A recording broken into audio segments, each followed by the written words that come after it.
Friend, आजच्या व्हिडिओमध्ये आपण पाहणार आहोत Mamaearth moisturising daily lotion for बेबीजचा रिव्ह्यू। या बेबी लोशनमध्ये shea butter, cocoa butter, calendula आणि अलोवेरा जेलचा एक्स्ट्रॅक्ट वापरलेला आहे, जे की बाळाला नॅचरली बाळाची स्किन मॉइश्चराइज ठेवायला मदत करते, म्हणजे बाळाची स्किन कोरडी होण्यापासून वाचवते।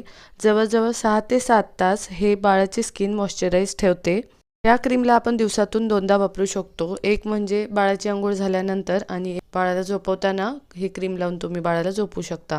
मामाअर्थ हा एक इंडियन ब्रँड आहे, जे की तुम्ही जर प्रोडक्ट घेतलं तर त्या प्रोडक्टचं जे आयडी असतं त्या आयडीच्या नुसार एक झाड लावायचंही काम करतं। हे लोशन आपण 1 महिन्याच्या बाळापासून 5 वर्षाच्या मुलांपर्यंत सगळ्या मुलांना वापरू शकतो। अशाच प्रकारच्या माहितीसाठी नवीन ऐपण या प्रेग्नन्सी आणि बेबी केअर चॅनलला सबस्क्राईब करा। व्हिडिओ आवडला असेल तर नक्की लाईक करा, शेअर करा, कॉमेंट करा।